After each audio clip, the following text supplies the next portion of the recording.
우리 한 절씩 교독하도록 하겠습니다. 38절로 48절. 또 눈은 눈으로 이는 이로 갚으라 하였다는 것을 너희가 들었으나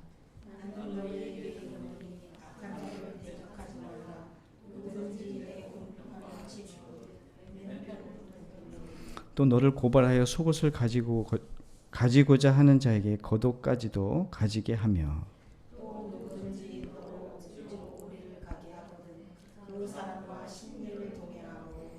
내게 구하는 자에게 주며 내게 꾸고자 하는 자에게 거절하지 말라.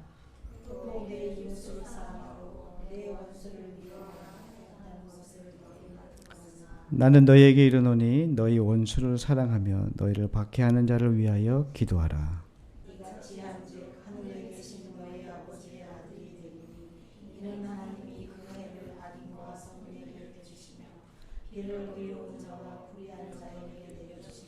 너희가 너희를 사랑하는 자를 사랑하면 무슨 상이 있으리요? 세리도 이같이 아니하느냐?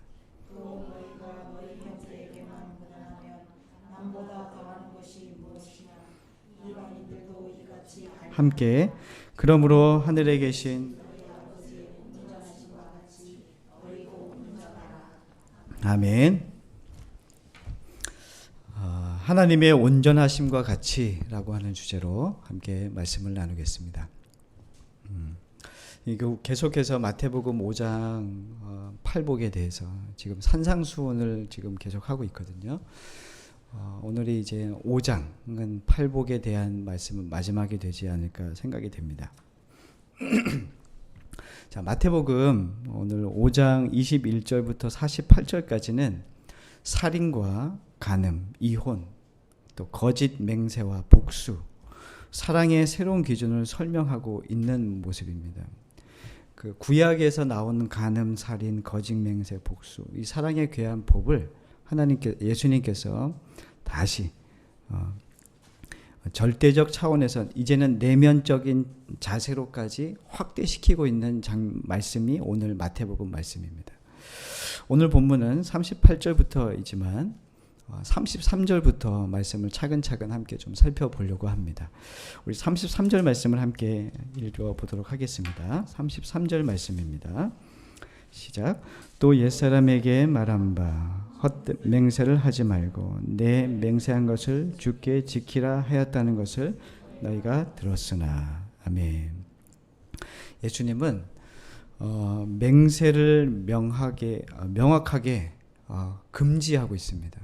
야, 맹세하지 마, 이렇게 말씀하고 계세요. 예수님이 왜 이런 말씀을 하셨냐면 구약에서의 맹세에 대한 이야기가 있기 때문입니다. 우리 구약의 말씀을 한번 찾아보면은 제가 한번 찾은 말씀을 한번 읽어드리도록 할게요. 민수기 30장 2절 말씀에는 이렇게 되어 있어요. 구약에서는 맹세를 어떻게 얘기하고 있냐면 사람이 여호와께 서원하였거나 결심하고 서약하였으면 깨뜨리지 말고 그가 입으로 말한 대로 다 이행할 것이니라. 맹세에 대한 이야기거든요. 너가 결심하고 서약했으면 그거 어떻게 하라고요? 이행하라고, 다 하라고요. 자, 우리 신명기 말씀을 한번 찾아볼까요? 자, 마태복음은 손으로 끼워두시고 신명기 10장 20절 말씀. 10장 20절 말씀. 신명기 10장 20절 말씀에는 뭐라고 하는지 한번 볼까요? 신명기 10장 20절. 시작. 내 하나님 여호와를 경외하여 그를 섬기며 그에게 의지하고 그의 이름으로 맹세하라. 예수님은 맹세하지 말라고 얘기하시고 구약에서는 맹세하라고 얘기하시고 뭐가 맞을까요? 구약에서는 구약에서는 하나님이 맹세하라고 얘기하셨고 예수님은 맹세하지 말라고. 근데 창세기 9장에 보면은 노아 시대 때 노아의 홍수 이야기 아시지 않습니까? 정말 이 땅을 그냥 물로 다 쓸어버리셨어요. 그러시고 난 다음에 하나님께서 노아에게 약속한 게 있어요. 뭘까요? 내가 이제는 물로 심판하지 않을게. 이건 맹세입니까 아닙니까? 맹세죠. 하나님이 맹세하신 거예요. 내가 이제 앞으로는 물로 심판하지 않을게. 하나님은 맹세하셨습니까? 안 하셨습니까? 하신 거예요. 그리고 신명기, 민수기 말씀에도 맹세하라 이렇게 말씀하시는데 이제 신약에 딱 넘어와서는 맹세하지 말래요. 근데 사도 바울 말씀에도 고린도전서 말씀에 보면은 고린도후서 1장 23절 말씀에 보면은 사도 바울이 맹세하는 장면이 나와요. 내가 말씀을 근거로 내가 맹세한다. 이렇게 얘기하거든요. 성경을 보면은 다 맹세하고 있어요. 그런데 예수님은 맹세하지 말래요. 이 뭐가 도대체 맞을까요?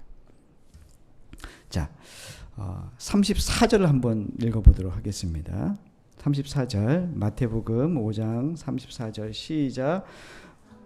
난 너희에게 이르노니 도무지 맹세하지 말지니 하늘로도 하지 말라 이는 하나님의 보좌임이라. 도무지 맹세하지 말래요. 너무 강한 어조로 얘기하니까 이 구약의 맹세하라는 말씀이 잘못된 것 같이 느껴지기도 합니다. 그런데 33절을 보면은 예수님이 이렇게 말씀하세요.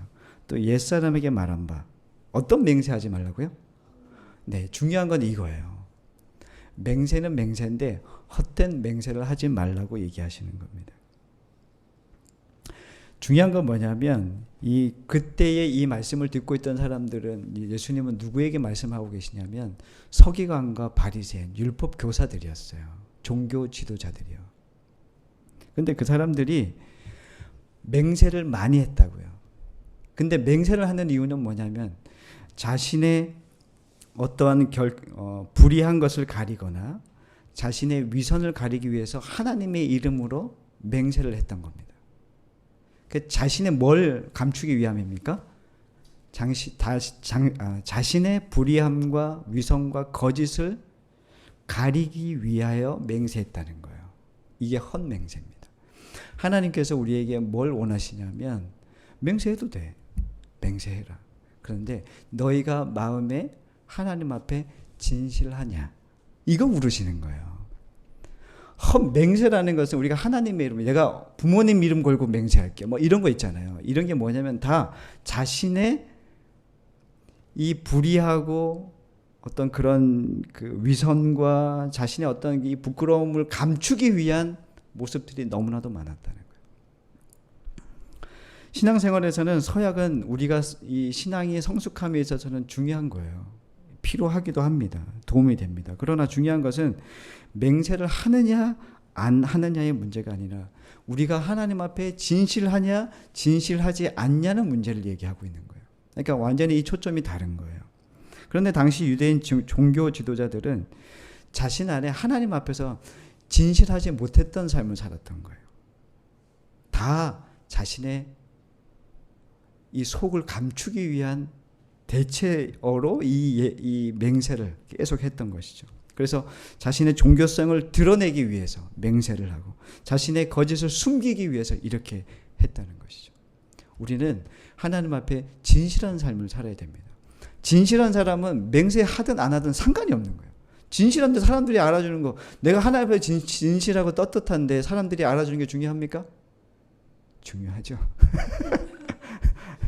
그런데 그것보다 더 중요한 것은 하나님이 내가 하나님 앞에 살아가는 우리들은 코람데오 하는 사람들은 하나님이 우리를 인정하시는가, 나는 하나님 앞에 진실한가가 더 중요한 내용이라는 겁니다. 이 맹세에 대한 내용은 거기에 초점이 있는 것입니다. 자, 우리 38절 말씀을 함께 읽도록 하겠습니다. 시작. 또 눈은 눈으로 이는 이로 갚으라 하였다는 것을 너희가 들었으나. 아멘. 이 말씀도 구약에 근거한 말씀이에요. 자, 제가 레위기 24장 19절 20절 말씀을 읽어드리겠습니다. 사람이 만일 그의 이웃에게 상해를 입혔으면 그가 행한 대로 그에게 행할 것이니 상처에는 상처로 눈에는 눈으로 이에는 이로 갚을지니라. 남에게 상해를 입힌 그대로 그에게 그렇게 할 것이며. 구약에서는 뭐하라 그래요? 똑같이 해주라는 거예요. 한 대 맞았으면 한 대 때리고, 두 대 맞으면 두 대 때리는 거예요. 내가 이빨이 4개가 나갔으면 그 사람도 이빨이 4개가 나가야 되는 거예요. 내 팔이 부러졌으면 저 사람도 팔이 하나 부러져야 되는 거예요. 이게 레위기 말씀이었던 거죠. 그런데 사실은 이 말씀은 그렇게 받아들이면 안 되는 거예요. 그런 말씀이 아닌 거예요. 야, 눈 하나 뽑았으니까 나도 눈 하나 뽑을게. 이게 아니란 말입니다. 뭐냐면 사람은 보복을 하게 되면은 보복을 할 때 야, 너 나 한 대 때렸으니까 나도 한 대 때릴게. 끝납니까? 안 끝납니까? 어떻게 합니까? 한 대 맞으면 네? 100대 친다고요? 보복성의 생리는 뭐냐면 내가 받은 대로 갚는 게 아니라 더 과잉 반응을 하게 돼 있는 거예요. 하나님은 그걸 아셨던 거예요. 야, 너의 눈에는 눈, 이에는 이해로 하는 거야. 이렇게 얘기하는 건 뭐냐면 보복을 하라고 얘기하는 게 아니라 하지 말라고 얘기하는 거예요. 너희들은 그렇게 보복하지 못한다. 너희들은 똑같이 그 사람에게 상해를 입히지 못할 거야. 더 많은 것으로 그 사람을 불편하게 하고 아프게 할 거야. 이렇게 얘기하시는 거예요. 그래서 예수님께서 얘기하시는 거예요. 또 눈은 눈으로 이는 이대로 갚으라 하였다는 것을 너희가 들었으나 그렇게 하라는 얘기입니까? 하지 말라는 얘기입니까? 하지 마. 그거 아니야.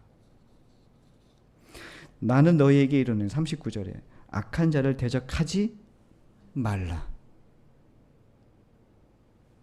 우리가 보복을 하게 되면 더 악한 사람이 되는 거죠. 그러니까 하나님이 갚아주실 거야 라고 하는 것을 믿는 사람은 그것을 때를 기다리는 거죠. 자, 두 번째 보니까 39절 말씀 후반부를 한번 볼까요? 누구든지 내 오른편 뺨을 치거든 왼편도 돌려대라. 우리 교회는 그런 분들 있습니까? 오른편 맞으면 왼편도 돌려대고 여기도 때려줘. 그거는 흥부놀부의 이야기죠. 그렇죠? 그렇죠? 밥풀이 묻은 거 주걱으로 맞아야만 그렇게 할 수 있는 건데 사실은 이 말씀도 우리가 오해하는 게 맞아요. 사실은 오른편 맞았는데 왼뺨 대본 경험이 있으신 분?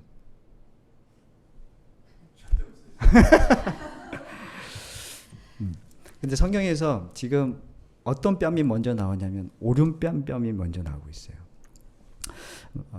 우리가 마주 보면서 뺨을 때리게 하면은 사람의 오른뺨을 때린다는 것은 어떻게 때릴까요? 상대방이 오른뺨을 때리는 거잖아요. 그럼 제가 오른손잡이면 어디를 때리게 돼요? 왼뺨을 맞게 되잖아요. 그럼 오른손으로 오른뺨을 때리려면 어떻게 때려야 돼요? 이렇게 때려야 됩니까? 아니면 이렇게 때려야 됩니까?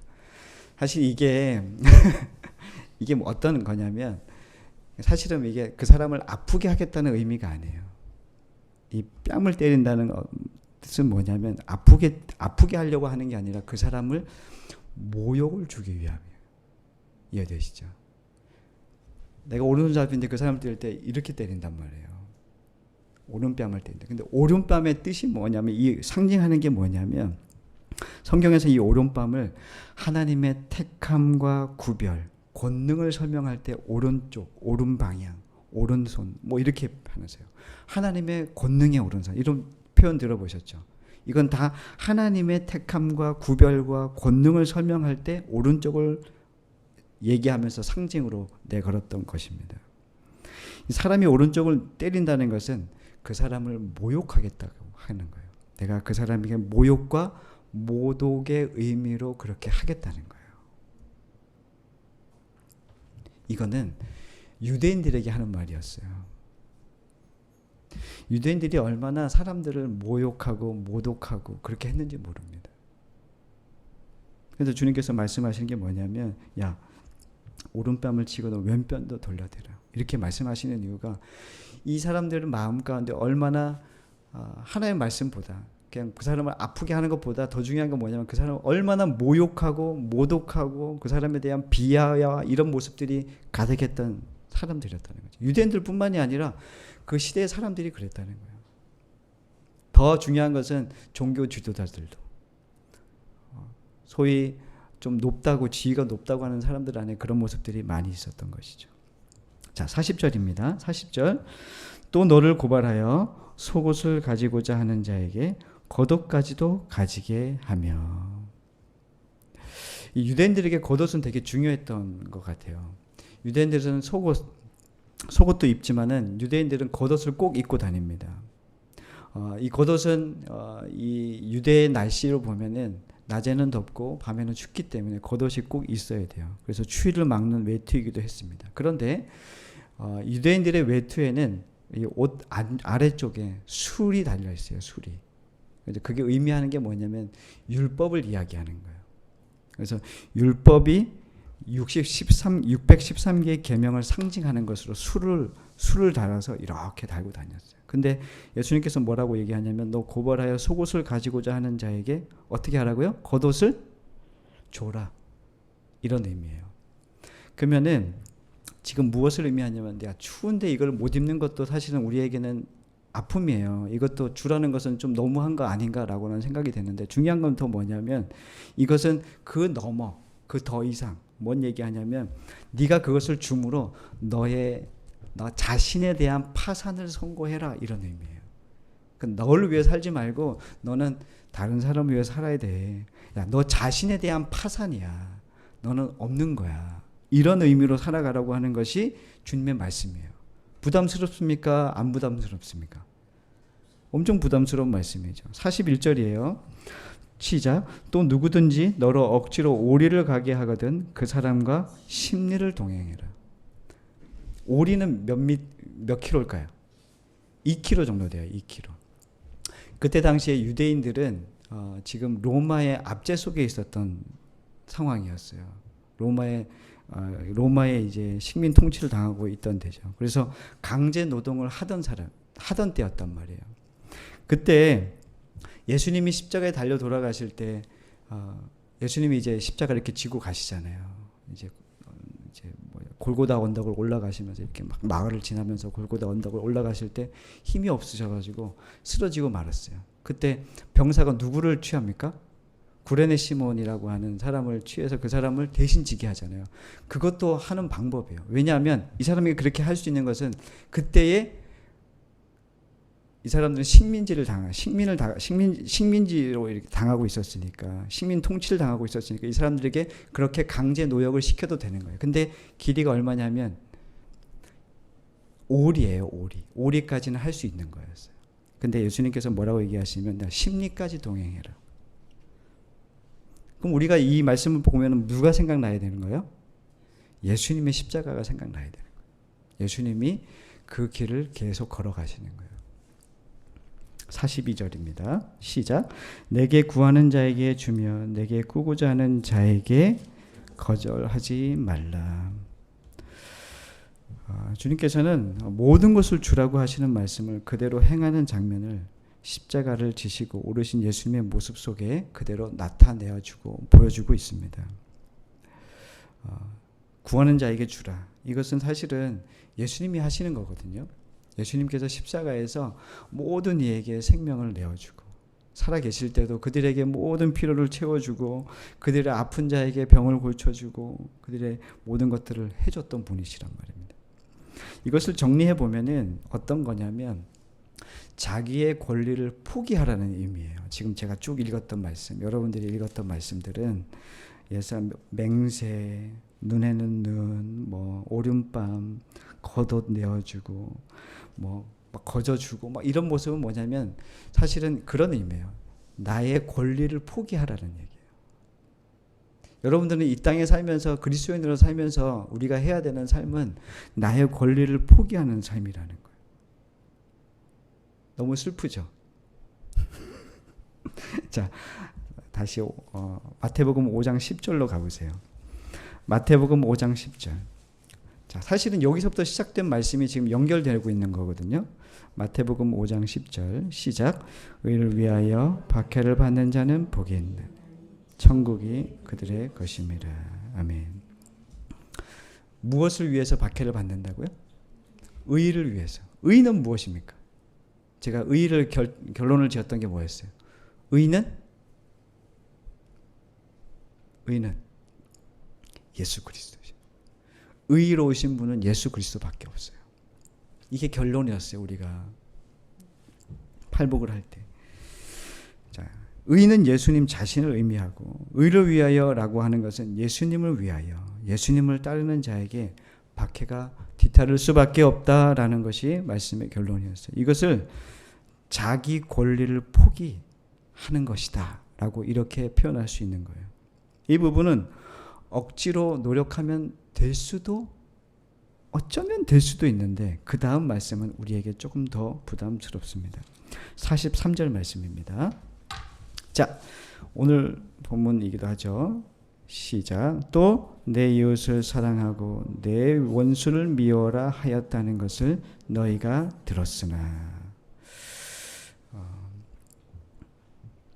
레위기 19장 18절에 보면은 원수를 갚지 말고 동포를 원망하지 말며 내 이웃을 사랑하기를 내 자신같이 사랑하라. 나는 여호와이니라. 이렇게 레위에게 나와 있어요. 내 이웃을 뭐 하라고요? 사랑하래요.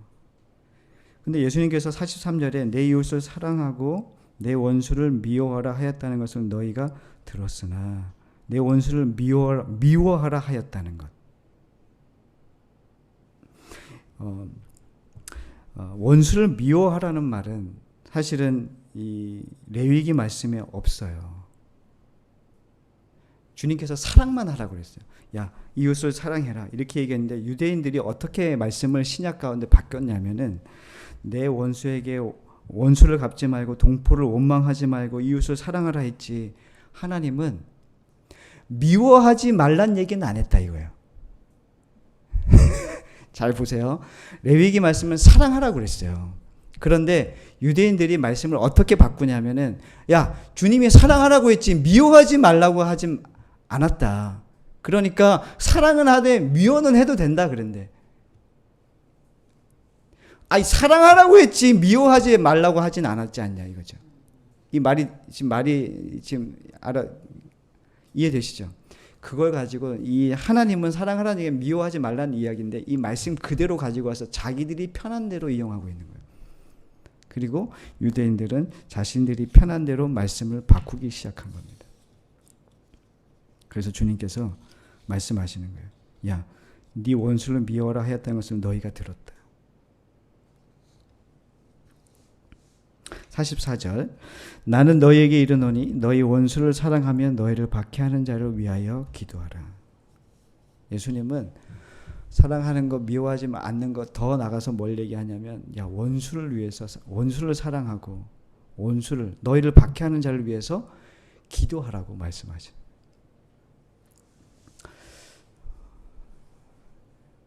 예전에 한 번 청년들과 이런 말씀을 나눴던 것 같아요. 그랬더니 청년들이 뭐라고 그러냐면, 목사님, 저는 원수를 사랑하지 못해요. 제가 미워하는 사람이 있으면 비켜갈 수는 있어요. 그리고 저 사람 무시할 수는 있어요. 근데 화는 안 낼 수 있는데 목사님 사랑은 못하겠어요.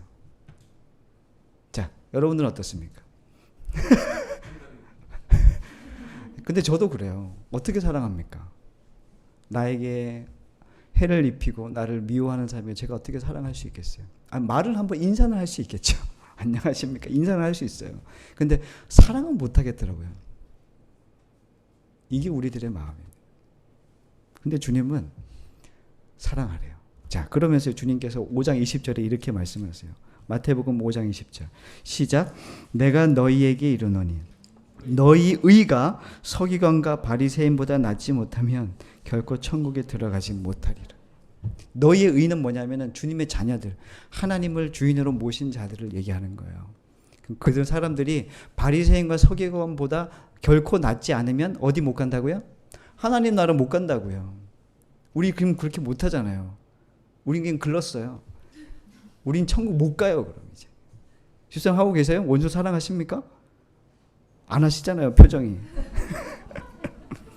주님께서 이거 두 가지를 비교하고 계신 거예요. 너희의 의와 그 다음에 서기관들을 비교하고 계신 거예요.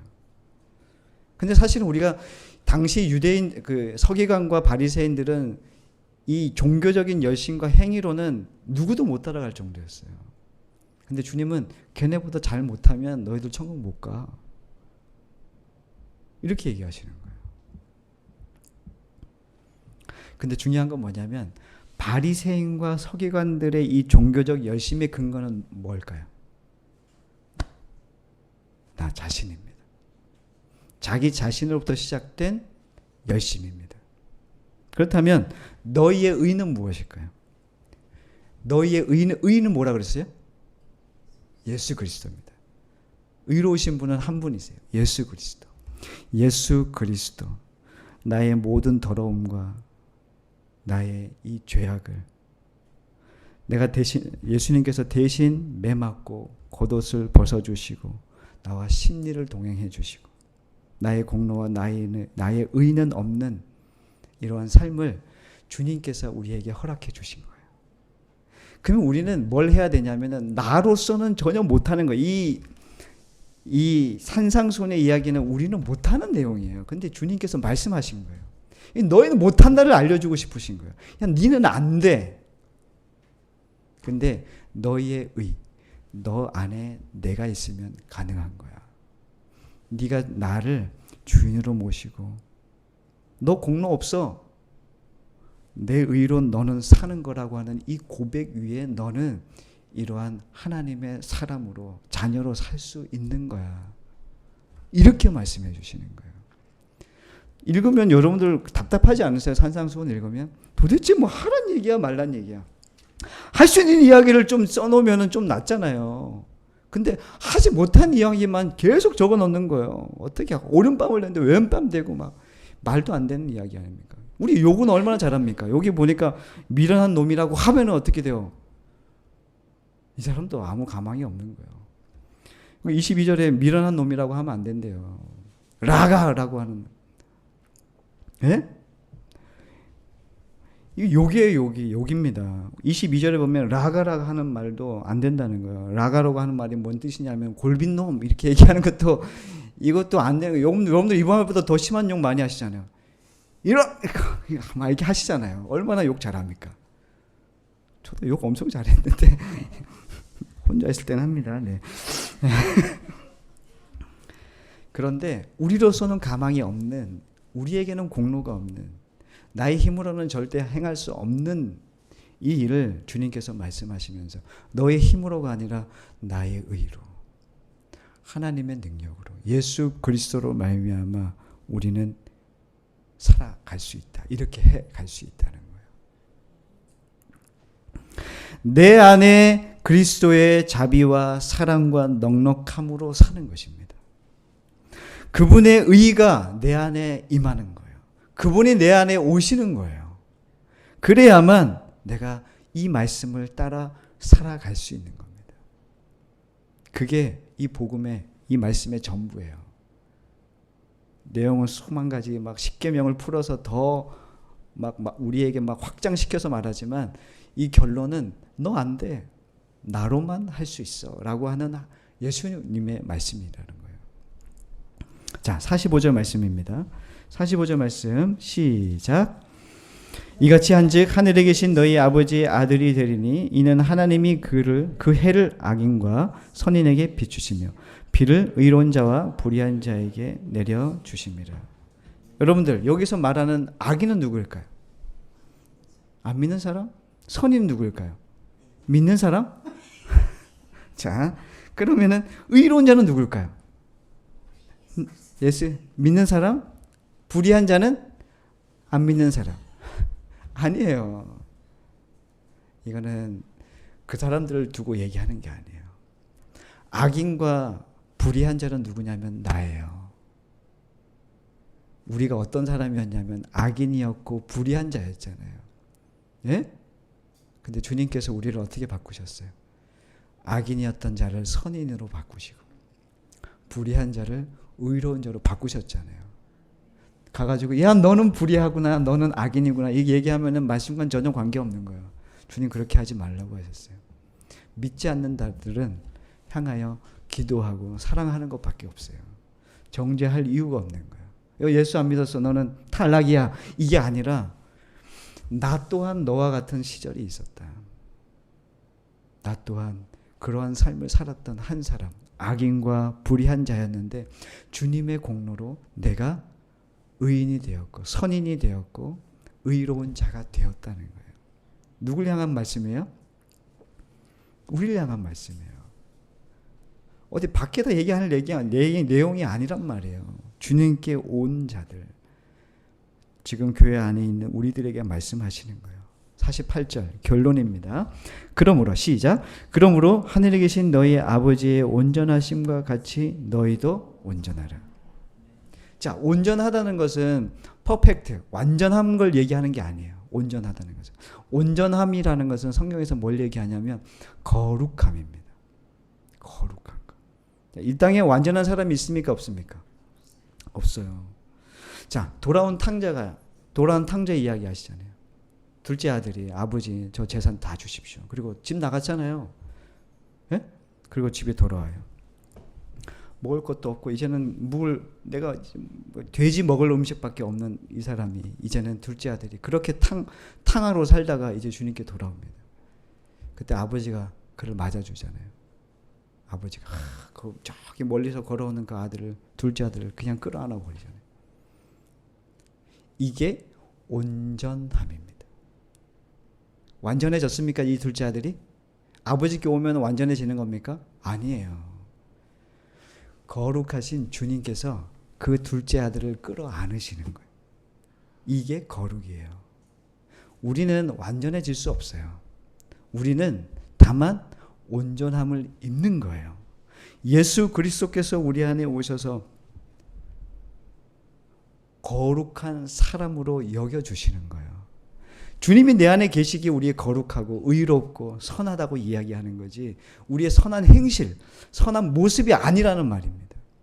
주님께서 우리 안에 오셔야 우리는 온전하심, 온전한 삶을 살 수 있는 거예요. 그러므로 하늘에 계신 너희 아버지의 온전하심과 같이 너희도 온전하라는 얘기는 그분만이 거룩하시니까 예수 그리스도, 그분의 아들 예수 그리스도를 우리의 삶의 주인으로 모시는 자만이 거룩하고 온전한 삶을 살 수 있다는 말씀입니다. 여러분들은 퍼펙트한 인생을 살려고 노력하지 마십시오. 주님을 모시고 온전한 삶을 살아가기를 사모하시고 그 삶을 소망하시는 사람들이 되시기를, 성도들이 되시기를 간절히 소원합니다. 이 말씀이 우리가 한 주간 또 살게 하고 또 담대하게 우리가 이 땅에 걸어갈 수 있는 유일한 근거가 되기를 간절히 소망합니다. 자, 기도하시겠습니다. 사랑과 은혜가 충만하신 하나님, 하나님의 온전하심과 같이 너희도 온전하라 하신 주님의 말씀을 기억합니다.